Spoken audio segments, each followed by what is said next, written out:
మన్ కీ బాత్ మనసులోని మాట 120వ సంచికపై ప్రత్యేక చర్చా కార్యక్రమం. అతిథి బేతా రామసూర్య ప్రకాశ్రావు.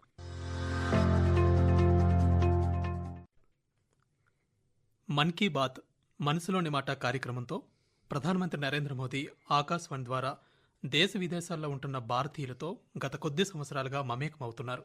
దిగ్విజయంగా కొనసాగుతున్న ఈ మన్ కీ బాత్ కార్యక్రమం నిన్నటితో 120 సంచికలను పూర్తి చేసుకుంది.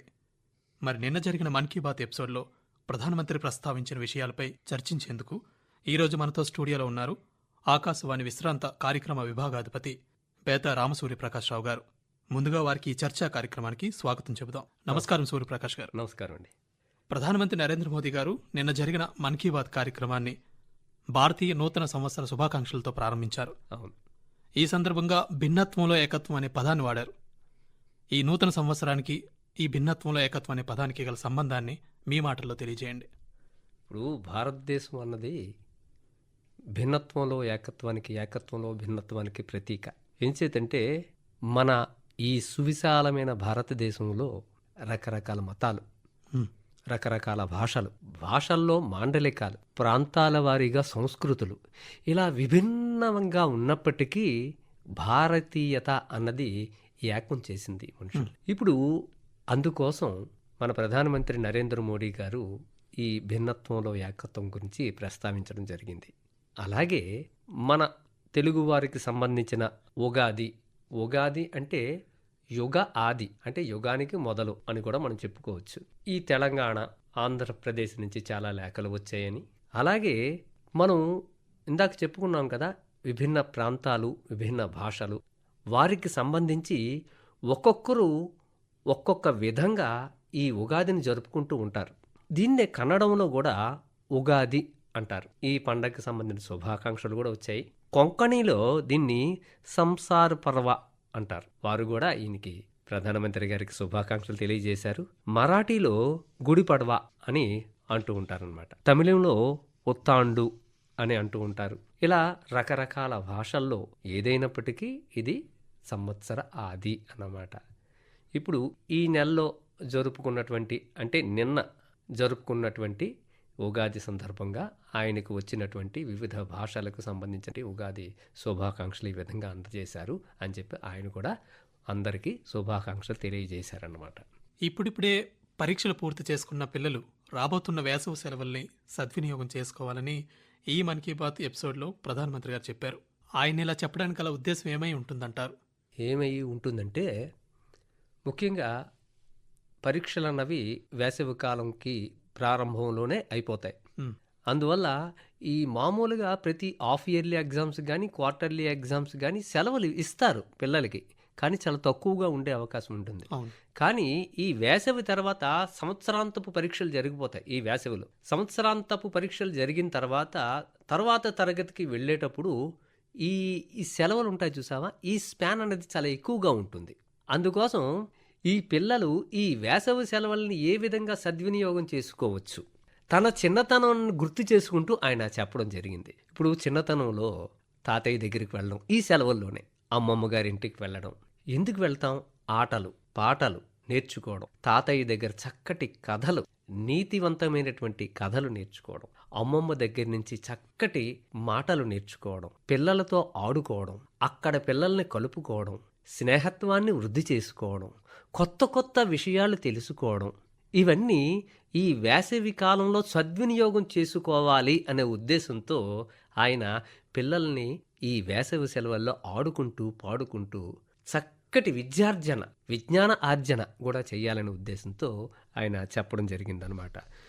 ఇప్పుడు ఈ మధ్య నైపుణ్యం పెంచుకునేటందుకు ఈ వేసవి కాలంలో సమ్మర్ క్యాంపులు అని కండక్ట్ చేస్తూ వాటిల్లో సృజనాత్మకత పెంచుకోవాలి, సమయాన్ని వృధా చేసుకోకుండా ఇవన్నీ నేర్చుకోవాలి, లేకపోయినట్లయితే సేవా తత్పరతలో జీవించగలగాలి. ఇలా చేసి వీటితో పాటు పిల్లలతో పాటు తల్లిదండ్రులు కూడా పాలు పంచుకునే అవసరం కూడా ఉంటుంది. ఎందుకంటే పిల్లలకి నేర్పించాలంటే పెద్దల దగ్గరుండి కూడా తెలుసుకోవాల్సిన అవసరం ఉంది కదా. ఇలాగ పెద్దలు కూడా తన విజ్ఞానాన్ని పెంచుకునే అవకాశం ఉంటుంది పిల్లలతో పాటు.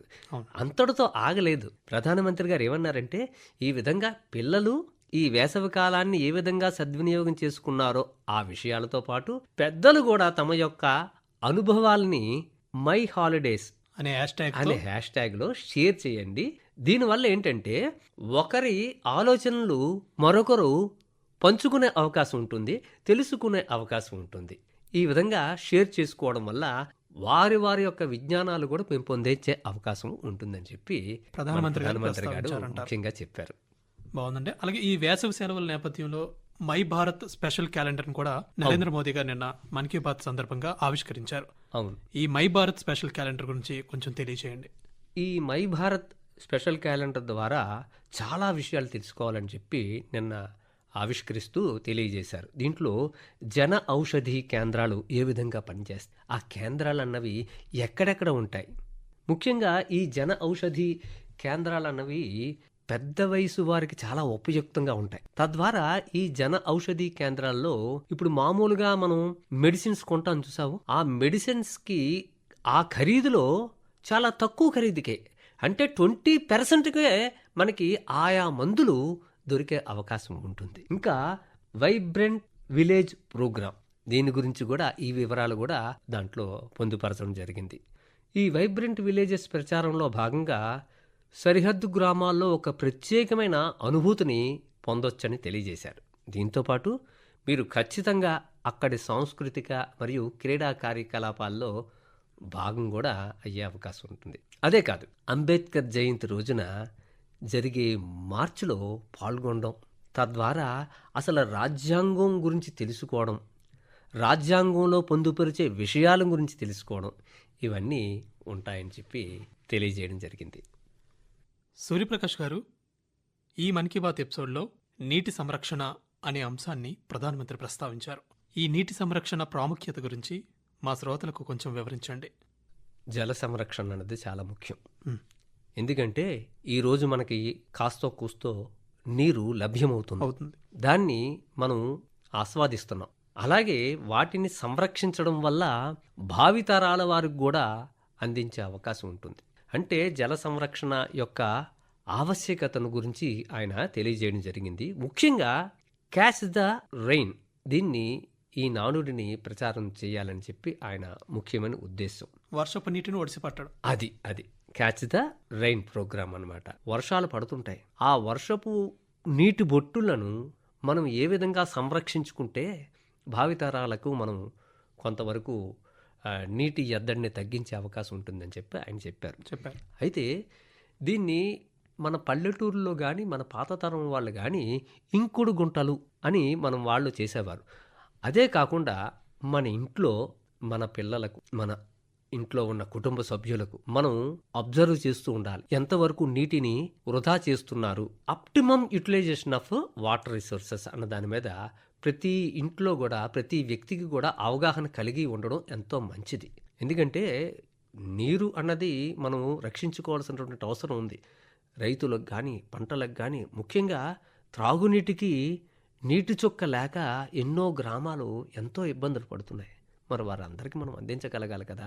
అది గుర్తించి ఈ యొక్క క్యాచ్ ద రెయిన్ అనే కార్యక్రమాన్ని సక్సెస్ చేయాలని చెప్పి పిలుపునిచ్చారు. ఒక్క నీరే కాదు, సహజ వనరులు, అడవులు, జంతువులు, పర్యావరణం, ఎకలాజికల్ బ్యాలెన్స్, ఇవన్నీ దృష్టిలో పెట్టుకొని మన ప్రవర్తన ఆ విధంగా మలుచుకోవాల్సినటువంటి అవసరం ఉంది. బాగుందండి.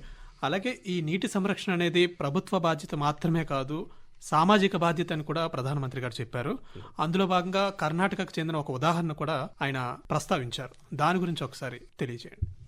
ప్రధానమంత్రి గారు ఈ విషయాన్ని ప్రస్తావిస్తూ కర్ణాటకలోని గడగ్ జిల్లా ప్రజలు కూడా ఈ దిశలో ఒక ఉదాహరణగా నిలిచారు. కొన్ని సంవత్సరాల క్రిందట అక్కడ 2 గ్రామాల సరస్సులు పూర్తిగా ఎండిపోయాయట. జంతువులు తాగడానికి కూడా ఒక్క చుక్క నీరు లేని సమయం కూడా వచ్చేసిందట. క్రమంగా ఆ సరస్సులన్నీ గడ్డి పొదలతో నిండిపోయాయి. ఇది గుర్తించి గ్రామంలోని కొంతమంది సరస్సును పునరుద్ధరించాలని నిర్ణయించుకొని ఆ పనిలో దిగారు. అంటే స్వచ్ఛ భారత్ మళ్ళీ మనం చెప్పుకోదలుచుకున్నట్లయితే మనసుంటే మార్గం ఉంటుంది అంటారు కదా. ఆ గ్రామాల ప్రజల ప్రయత్నాలను చూసి సమీపంలోని సామాజిక సంస్థలు కూడా వాళ్ళకి చేయూతనిచ్చాయి. ప్రజలందరూ కలిసి ఆ చెత్తను, ఆ బురదను శుభ్రం చేసేశారు. కొంతకాలానికి ఆ సరస్సు ప్రాంతం పూర్తిగా శుభ్రపడిపోయింది. ఇప్పుడు ప్రజలు వర్షాకాలం కోసం ఎదురు చూస్తున్నారు. ఇదే కరెక్ట్గా ఆయన అనుకున్నది. క్యాచ్ ద రెయిన్ ప్రచారానికి ఒక గొప్ప ఉదాహరణ. అందువల్ల ఆయన ఏ విధంగా పిలిపించారంటే, దీన్ని స్ఫూర్తివంతంగా తీసుకొని మిగతా ప్రజలు కూడా ఈ విధమైనటువంటి చర్యలు చేపట్టాలి అని చెప్పి. అలాగే ఇటీవల ముగిసిన ఖేలో ఇండియా పారా గేమ్స్ గురించి కూడా ప్రధానమంత్రి గారు ప్రస్తావించారు. ఈ పారా గేమ్స్లో పాల్గొన్న క్రీడాకారుల నుండి ఏ విధంగా స్ఫూర్తి పొందవచ్చు అంటారు? ఖేలో ఇండియా పారా గేమ్స్ అంటే ఇది దివ్యాంగుల కోసమని చెబుతూ ఉంటారు. అంటే దివ్యాంగులు అన్న పదాన్ని మనం ఉటంకించకూడదు. దీన్ని మనం విభిన్న ప్రతిభావంతులు అని మనం చెప్పుకోవాలి ప్రభుత్వ పరంగా. ఈ మధ్య వీరికి సంబంధించిన క్రీడా పోటీలు జరిగాయి. ఈ క్రీడా పోటీల్లో వారు తమ యొక్క ప్రతిభను అమోఘంగా చాటుకోవడం జరిగింది. ఎన్నో ప్రైజులు తీసుకోవడం జరిగింది. అలాగే ఈ పారా గేమ్స్ ఒలింపిక్స్ గేమ్స్ తర్వాత పారా ఒలింపిక్స్ అని కూడా జరుగుతూ ఉంటాయి అంతర్జాతీయ పరంగా. అందులో కూడా మన భారత్ నుంచి మంచి స్థాయిలో పథకాలు సాధించారు మన క్రీడాకారులు. ఈ మధ్య జరిగినటువంటి ఈ పోటీల్లో చాలామంది అవార్డులు సాధించడం జరిగింది. నరేంద్ర మోడీ గారిని కలవడం జరిగింది. వారి యొక్క ప్రశంసలు తీసుకోవడం కూడా జరిగింది. అంటే వారిని కేవలం కొంతమంది ఏం చేస్తూ ఉంటారంటే వారిని చూసి జాలిపడడం చేస్తూ ఉంటారు. వారికి కావాల్సిన జాలి చూపించడం కాదు, వాళ్ళలో ఉన్నటువంటి దాగి ఉన్నటువంటి ప్రతిభను ప్రోత్సహించగలగాలి. అది మనం చిన్నప్పటి నుంచే గుర్తించి వాళ్ళని ప్రోత్సహించగలగాలి. నువ్వు ఎవరికి తక్కువ కాదు అన్న రీతిలో పెంచగలగాలి. అలా ప్రోత్సహించగలిగితే ఎలాంటి వేదికల్లో వాళ్ళు సత్తా చాటే అవకాశం ఉంటుంది. అది అందుకోసం ఖేలో ఇండియా ప్రోగ్రామ్స్ వాటి కోసం మన నరేంద్ర మోడీ గారు చెప్పడం జరిగింది. అయితే ఈ ఖేలో ఇండియా పారా గేమ్స్లో పాల్గొన్న ఒక క్రీడాకారుడు జాబీ మాథ్యూ ప్రధానమంత్రి గారికి రాసిన లేఖను కూడా ప్రధాని గారు నిన్న జరిగిన ప్రసంగంలో పంచుకున్నారు. అవును. ఆ లేఖ గురించి తెలియజేయండి. చెప్తాను. ఈ పారా గేమ్స్లో బంగారు పథకం గెలుచుకున్నటువంటి రెజ్లర్ జాబీ మాథ్యూ ఒక ఉత్తరం ప్రధానమంత్రి గారికి రాయడం జరిగిందంట. అది యాజ్ ఇట్ ఈస్ చదివి వినిపిస్తాను. పథకం గెలవడం చాలా ప్రత్యేకమైంది, కానీ మా పోరాటం కేవలం పోడియంపై నిలబడ్డానికి మాత్రమే పరిమితం కాదు. మేం ప్రతిరోజు ఒక యుద్ధం చేస్తాం. జీవితం అనేక విధాలుగా పరీక్షిస్తుంది. చాలా తక్కువ మంది మాత్రమే మా పోరాటాన్ని అర్థం చేసుకుంటారు. అయినప్పటికీ మేం ధైర్యంగా ముందుకు వెళ్తాం. మా కలలను నెరవేర్చుకోవడానికి మేము కష్టపడి పనిచేస్తాం. మేము ఎవరికీ తక్కువ కాదని నమ్ముతాం. ఇది ఆయన ఉటంకించడం జరిగింది. ఎందుకంటే ఈ మాటల వల్ల చాలామంది స్ఫూర్తిదాయకంగా ఈ మాటలు నిలుస్తాయని చెప్పి. అది మీరు చెప్తున్నట్లు వారు కోరుకుంటుంది జాలి కాదు, ప్రోత్సాహం అని ఆయన మాటల్లోనే అర్థమవుతుంది. అవును. అలాగే ఢిల్లీలో ఈ మధ్య జరిగిన ఫిట్ ఇండియా కార్నివాల్ కూడా ప్రధానమంత్రి గారు ప్రస్తావించారు. అవును. ఈ ఫిట్ ఇండియా కార్యక్రమాన్ని ప్రస్తావించడం ద్వారా ప్రధానమంత్రి గారు శ్రోతలకు ఏం తెలియజేయాలనుకుంటున్నారు? ఫిట్ ఇండియా కార్నివాల్ ఇది ఒక వినూత్నమైనటువంటి ఆలోచన.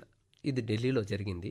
ఈ కార్నివాల్లో అనేక రకాలైనటువంటి సదస్సులు, సమావేశాలు, అవగాహన సదస్సులు ఇవన్నీ జరిగాయి. ఇవన్నీ దేనికోసం? ఫిట్ ఇండియా అంటే ప్రతి వ్యక్తి ఆరోగ్యంగా ఉండాలి. ఆరోగ్యానికి సంబంధించిన పోషకాహారం ఏ విధంగా తీసుకోవాలి, ఆ పోషకాహారంలో సమతుల్యం ఏ విధంగా పాటించాలి, ఆ పోషకాహారంలో ఏ విధమైనటువంటి విలువలు ఉన్నాయి, ఏ వ్యక్తికి ఏ విధమైనటువంటి పోషకాహారం అవసరం పడుతుంది. అలాగా ఈ కార్నివాల్లో అనేక సమావేశాలు జరిగి, సదస్సులు జరిగి, ఒకరి అభిప్రాయాలని ఒకరుగా ఎక్స్చేంజ్ చేసుకోవడం జరిగింది. తద్వారా వారి యొక్క అభిప్రాయాలని పంచుకుంటూ దేశాభివృద్ధికి, ఫస్ట్ వ్యక్తి అభివృద్ధికి, తర్వాత దేశాభివృద్ధికి ఏ విధంగా తోడ్పడగలం అనే చర్చలు సాగి కొన్ని నిర్ణయాలు కూడా తీసుకోవడం జరిగింది. ఇలాంటి కార్నివాల్స్ మన ప్రాంతాల్లో కూడా జరిగితే బాగుంటుంది అని చెప్పి ప్రధానమంత్రి గారు చెప్పారు. హనుమాన్ కైండ్ అనే గాయకుడు స్వరపరిచిన రన్ ఇట్ అప్ అనే పాట గురించి కూడా ఈ ఎపిసోడ్లో ప్రధానమంత్రి గారు మాట్లాడారు. ఆ పాట ప్రత్యేకత ఏమిటి? ప్రధానమంత్రి గారు ర్యాపర్ హనుమాన్ కైండ్ అనే గాయకుడు రన్ ఇట్ యాప్ అనే పాట ద్వారా మన దేశీయ క్రీడలకు సంబంధించినటువంటి యుద్ధ కళలు కానీ, దేశీయ క్రీడలు కానీ ఇవన్నిటిని ఒక పాటగా రచించి చొప్పించి పాట పాడడం జరిగింది. ఆ పాట మన దేశంలో ఎంతో ప్రాచుర్యం పొందింది. అది ఇన్స్పిరేషన్గా అందరికీ కలగాలి అని చెప్పి ప్రధానమంత్రి గారు చెప్పడం జరిగింది. మన దేశీయ క్రీడలంటే మాల్కమ్ అని, కర్ర విన్యాసం, కత్తులతో విన్యాసాలు మనం గ్రామీణ ప్రాంతాల్లో మనం చూస్తూ ఉంటాం. మేము కూడా చూసాం చిన్నప్పుడు. అదేంటంటే కత్తులు తిప్పుతూ తిప్పుతూ ఒక వ్యక్తి తలకాయ మీద కొబ్బరికాయ ఉంటే ఆ తలకి ఏమాత్రం గాయం తగలకుండా కత్తితో ఆ యొక్క కొబ్బరికాయని 2 ముక్కల కింద విడగొట్టడం. వీటిని దేశీయ యుద్ధ కళా రీతులను మనం చెప్పుకోవచ్చు. అది ఈ రన్ ఇట్ యాప్ ఈ యొక్క పాటలో కలరేయపట్టు, గత్కా, తాంగాతా వంటి మన సాంప్రదాయక యుద్ధ కళలన్నీ ఆ పాటలో చొప్పించడం జరిగింది. హనుమాన్ క్యాండ్ ఈ ప్రయత్నాల ద్వారా ప్రపంచవ్యాప్తంగా ప్రజలు మన సాంప్రదాయక యుద్ధ కళల గురించి తెలుసుకోగలుగుతున్నారు. అందువల్ల ప్రధానమంత్రి గారు ఆయన్ని ఎంతో అభినందించారు. అలాగే ప్రధానమంత్రి నరేంద్ర మోదీ గారు ఇటీవల మారిషస్లో పర్యటించినప్పుడు గీత్ గవాయ్ అనే భారతీయ ప్రదర్శన ఆయనను ఎంతగానో ఆకట్టుకుందని మన్ కీ బాత్లో చెప్పారు. ఈ గీత్ గవాయ్ లాంటి పలు భారతీయ సంప్రదాయాల గురించి కూడా ఆయన ఉదహరించారు. సూర్యప్రకాష్ గారు వాటి గురించి కూడా మీ మాటల్లో తెలియజేయండి. ఇప్పుడు మారిషస్సే కాదు, గయానా, సురినామ్ ఇలా రకరకాల దేశాల్లో మన భారతీయ పౌరులు చాలా సంవత్సరాల క్రిందట అక్కడ ఆయా దేశాలకు వెళ్ళి స్థిరపడిపోవడం జరిగింది. ఎందుకు స్థిరపడాల్సినటువంటి అవసరం కలిగింది? మన దేశాన్ని విదేశీయులు పరిపాలించేటప్పుడు కొంతమందిని అక్కడికి పని నిమిత్తం తీసుకువెళ్ళి తరలించేశారు. కొంతమంది వ్యక్తులు ఇచ్ఛాపూర్వకంగా అక్కడికి వెళ్ళడం జరిగింది. ఉపాధి కోసం అనుకో వెళ్ళి అక్కడ స్థిరపడిపోవడం జరిగింది. అలా కొన్ని సంవత్సరాల క్రితం వాళ్ళు అక్కడికి వెళ్ళి స్థిరపడిపోయినప్పటికీ మన భారతీయతను వదిలిపెట్టలేదు. మన నాగరికతను, మన సంస్కృతిని, మన కళారూపాలను, మన నృత్య కళా రీతుల్ని, సాంప్రదాయ సంగీతాన్ని వదిలిపెట్టకుండా అక్కడ అంచెలంచెలుగా అభివృద్ధి చేసుకుంటూ రావడం జరిగింది. దాన్ని ప్రధానమంత్రి గారు మారిషస్కి వెళ్ళినప్పుడు గీత్ గవాయ్ ప్రదర్శన చూసి ఆహా, మన సంస్కృతిని కాపాడుకుంటున్నారు, మన సంస్కృతిని ఇంకా అభివృద్ధి చేస్తున్నారు అని చెప్పి తెలుసుకోవడం జరిగింది. అలాగే గయానా వెళ్ళినప్పుడు ఫిజీలో ఫగ్వా చౌటాల్ పాటలు కూడా ఆయన ఆకట్టుకున్నాయి. అలాగే సురినామ్లో కూడా మన భారతీయ సంస్కృతి పరిడి వెళుతుందని చెప్పి చెప్పడం జరిగింది. సురినామ్ కోసం మాట్లాడుకునేటప్పుడు ఈ సురినామ్ అనే దేశం సౌత్ అమెరికాలో ఉంటుంది. ఒక చిన్న దేశం, బ్రెజిల్ పక్కనే ఉంటుంది. ఈ సురినామ్ అధ్యక్షుడు ఎవరంటే సంతోఖి అని పేరు గల అధ్యక్షుడున్నాడు. ఆయన అధ్యక్షత ప్రమాణ స్వీకారం చేసేటప్పుడు సంస్కృతంలో చేశాడట. అలాగే అక్కడ ఉన్న జనాభాలో 21% అంటే 21% భారతీయులు ఉన్నారు. అంతేకాదు అక్కడ ప్రతి సంవత్సరం అక్కడ నదికి కుంభమేళా కూడా చేస్తూ ఉంటారట. దీన్ని బట్టి మన ప్రధానమంత్రి గారు ఇవన్నీ ఎందుకు ఉటంకిస్తున్నారంటే మన భారతీయ భారతీయ సాంప్రదాయాలు విదేశాల్లో ఏ విధంగా అభివృద్ధి చెందుతున్నాయి, మూలాలు మర్చిపోకుండా సంస్కృతిని ఏ విధంగా కాపాడుకోగలుగుతున్నారు, కాపాడుకోవడమే కాదు అభివృద్ధిని కూడా ఏ విధంగా చేస్తున్నారని చెప్పి మనందరికీ తెలియజేస్తూ మనం చేయాల్సినటువంటి కర్తవ్యం ఏమిటి అన్నది తెలియజేస్తున్నారన్నమాట. అది ప్రస్తుతం ప్రపంచానికి వస్త్ర వ్యర్థాలు, టెక్స్టైల్ వేస్ట్ అనేది పెను సవాలుగా మారుతుంది. ఈ సమస్య గురించి కూడా ప్రధానమంత్రి గారు మన్ కీ బాత్లో నిన్న ప్రస్తావించారు. దాని గురించి కొంచెం వివరంగా మీ మాటలు. అవును, బాగా చెప్పారు. వస్త్ర వ్యర్థాలు అనేవి చాలా ఎక్కువైపోయాయి. ఈ మధ్య మనం చూస్తున్నాం, ఒక డ్రెస్ కొంటారు, ఆ డ్రెస్సు ఖరీదైనటువంటి డ్రెస్సు, ఆ డ్రెస్ని తన జీవితంలో 2-3 సార్లకు మించి ఉపయోగించరు. అలాంటి వాళ్ళు ఉన్నారు. అలాంటి వాళ్ళ కోసం మాత్రమే చెప్పారు ఆయన. అందుకోసం ఈయన ఏం చెప్పారంటే ఇలాగా వస్త్రాలని, స్కూల్ డ్రెస్సులు అవ్వచ్చు, మరి మనం ధరించే వస్త్రాలు అవ్వచ్చు, బాగా ఉండే కండిషన్లో ఉన్న వాటిని వృధా చేయకండి, దాన్ని రీసైక్లింగ్ యూనిట్స్కి పంపించండి, లేదా ఒక అనాథ శరణాలయాలకు కానీ పేదవారికి కానీ పంపించినట్లయితే అది సద్వినియోగం అవుతుంది కదా అని చెప్పారు. అవి ఈ మధ్య హర్యానాలో పానిపట్, అలాగే బెంగళూరులో కూడా కొన్ని సంస్థలు, బాగా ప్రాచుర్యం పొందినటువంటి తమిళనాడులో తిరుపూర్ గార్మెంట్స్ అని చెప్పి మనం వింటూ ఉంటాం. అవును సార్. ఈ బట్టలు, ఈ వస్త్రాలని శుభ్రం చేసి వాటిని రీసైక్లింగ్ చేసి అనేక రకాలుగా ఉపయోగిస్తూ ఉంటారన్నమాట. సీట్ కవర్లని, లేకపోయినట్లయితే హ్యాండ్ బ్యాగ్స్ అని, లేకపోతే ఈ వస్త్రాలతోనే చక్కగా శుభ్రం చేసి వేరే చక్కటి వస్త్రాలని పిల్లలకు కానీ పెద్దలకు కానీ అవసరమైన వాళ్ళకి తక్కువ ధరల్లో అందించే రీసైకిల్ యూనిట్స్ అన్నవి స్థాపించడం జరుగుతుంది.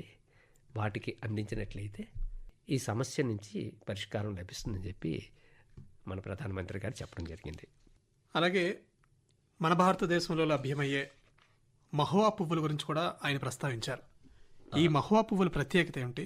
ఆ మహువా పువ్వులు ద్వారా కొన్ని వంటలు తయారు చేశారని చెప్పారు. ఎక్కడంటే మధ్యప్రదేశ్ చింద్వారా రాజ్కోహ్ అనే ప్రాంతం గ్రామంలో మహువా పువ్వుల నుంచి కుకీస్ తయారు చేశారట. ఎవరు?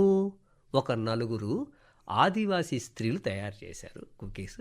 వాటికి చక్కటి డిమాండ్, చక్కటి రుచిగా ఉంటున్నాయని చెప్పి చేశారు. దీనివల్ల ఏంటంటే మనం తెలుసుకోవాల్సింది, మహిళా సాధికారతకు ఇది చక్కని నిదర్శనం. నెక్స్ట్ వాళ్ళు ఆర్థికంగా కూడా లబ్ధి పొందుతారు. ఆ మహువా పువ్వుల ద్వారా వచ్చే రుచులు పట్టణ ప్రాంత వాసులకు కూడా అందించిన వాళ్ళు అవుతారు. మనకి మామూలుగా తెలిసినవి ఏంటంటే అరటి పువ్వు, అలాగే రోజా పెటల్స్. ఆ పువ్వు నుంచి పెటల్స్ ద్వారా కొన్ని పదార్థాలు చేసి మనం తింటూ ఉంటాం. కాలీఫ్లవర్ కూడా మనం చెప్పుకోవచ్చు, అది ఫ్లవరే. అయితే ఈ మనకి సాధారణంగా ఇవి తెలిసినవి ఇవి. కానీ ఇక్కడ మనం చెప్పదలుచుకుంది అంటే ఆదివాసీ స్త్రీలు అని చెప్పడంలో గొప్పతనం ఏమిటంటే, ఆదివాసీలు అటవీ ప్రాంతపు జీవనాన్ని సాగిస్తూ ఉంటారు. అవును. అక్కడ ఆ అడవుల్లో రకరకాల చెట్లు, ఆ చెట్లను ఏ ఔషధ గుణాలు ఉన్నాయో వాళ్ళకి తెలుసు. ఏ కాండం ద్వారా ఎంత లబ్ధి పొందాలో వాళ్ళకి తెలుసు. ఆ కొన్ని వృక్షాల యొక్క వేర్లు ఉంటాయి చూసావా, ఆ వేర్ల ద్వారా ఆరోగ్యాన్ని ఏ విధంగా పొందొచ్చు అన్న సంగతి వాళ్ళకి తెలుసు. అలాగే ఎక్కడ అడవి పువ్వుల్లో ఏ గుణాలు ఉన్నాయో వాళ్ళు విశ్లేషించుకోగలిగినటువంటి కెపాసిటీ వాళ్ళకు ఉంది. ఆ జీవనంలో భాగంగా ఈ మహువా పువ్వుల్లో కూడా ఆ పువ్వులను సేకరించి తద్వారా వంటకాలను వండినట్లయితే, రకరకాల పదార్థాల్లో కలిపినట్లయితే ఎంత రుచిగా ఉంటుందో వాళ్ళు ఆలోచించి అవి తయారు చేసి పట్టణాలకు కానీ అందించడం జరుగుతుంది. సూర్యప్రకాష్ గారు, అలాగే మరికొద్ది రోజుల్లో జరగనున్న యోగా దినోత్సవం గురించి కూడా ప్రధానమంత్రి గారు మాట్లాడారు. అవును. అయితే ఈ మన్ కీ బాత్ కార్యక్రమం ద్వారా యోగాపై ప్రజలకు ఆయన ఎటువంటి సందేశం ఇచ్చారు? అవును. ఎందుకంటే అంతర్జాతీయ యోగా దినోత్సవాన్ని వచ్చే జూన్ 21న జరుపుకోబోతున్నాం. మన ప్రధానమంత్రి గారి యొక్క బ్రెయిన్ చైల్డ్ ఒక విధంగా చెప్పాలంటే 2015 జూన్ 21న ప్రారంభించారు ఈయన అంతర్జాతీయంగా. అందువల్ల దానికి ఆయన ప్రాముఖ్యత ఎప్పుడూ ఇస్తూనే ఉంటారు, ఇవ్వాలి కూడా. ఎందుకంటే దీంట్లో తిండి కంట్రోల్, ఆరోగ్యానికి యోగా, ఫిట్నెస్ ఇవన్నీ ఇన్వాల్వ్ అయ్యి ఉంటాయి అన్నమాట. ప్రతి అవయవాన్ని ఏ విధంగా మన కంట్రోల్లో పెట్టుకోవాలి, అలాగే మన మనస్సును కూడా ఏ విధంగా కంట్రోల్లో పెట్టుకోవాలి, మనసుని శరీరాన్ని అధీనంలో పెట్టుకున్నట్లయితే ఆరోగ్యం ఏ విధంగా పెంపొందించుకోవాలి, ఇవన్నీ అంతర్జాతీయంగా దూసుకు వెళ్ళిపోయాయి మన ప్రధానమంత్రి గారి చొరవ వల్ల. అందుకని ఇప్పుడే మొదలుపెట్టి జూన్ 21కి ప్రణాళిక వేసుకోండి, ఏ విధంగా కార్యక్రమాలు రూపొందించుకోవాలో అని చెప్పి ప్రణాళిక వేసుకోండి, అది ఆ కార్యక్రమాన్ని సఫలీకృతం చేయండి అని చెప్పి ఆయన పిలుపునివ్వడం జరిగింది. అయితే ఇక్కడ ఒక నినాదం ఉంది, శరీరమాద్యం ఖలు ధర్మ సాధనం అంటారు. శరీరం మనస్సు బాగున్నట్లయితే మనం మంచి మంచి పనులు చేసే అవకాశం ఉంటుందని. అయితే ఈ 2025కి ఒక నినాదం ఉంది, yoga for one earth one health అని చెప్పి. ఈ నినాదంతో ప్రపంచాన్నే ఆరోగ్యవంతంగా తయారు చేయాలి అని చెప్పి ఆయన యొక్క ఉద్దేశం. బాగుందండి. మన ప్రధానమంత్రి గారు చెప్పినట్లుగా ఇప్పటి వరకు పాటించిన వారు కూడా ఇప్పటి నుండి వారి దైనందిక జీవితంలో యోగాని ఒక భాగం చేసుకుంటారని కోరుకుందాం. ప్రధానమంత్రి నరేంద్ర మోదీ ప్రస్తావించిన విషయాలన్నింటినీ చాలా వివరంగా మాకు తెలియజేసినందుకు సూర్యప్రకాష్ గారు మీకు ప్రత్యేకంగా ధన్యవాదాలు. నమస్కారం అండి. నమస్కారం. ఇప్పటి వరకు మన్ కీ బాత్ మనసులోని మాట 120వ సంచికపై ప్రత్యేక చర్చా కార్యక్రమం విన్నారు. అతిథి బేతా రామసూర్య ప్రకాశ్రావు, వ్యాఖ్యాత డివి సత్యనారాయణ. సమర్పణ ప్రాంతీయ వార్తా విభాగం, ఆకాశవాణి విశాఖపట్నం కేంద్రం. వెలువడింది ఆకాశవాణి విజయవాడ కేంద్రం నుండి.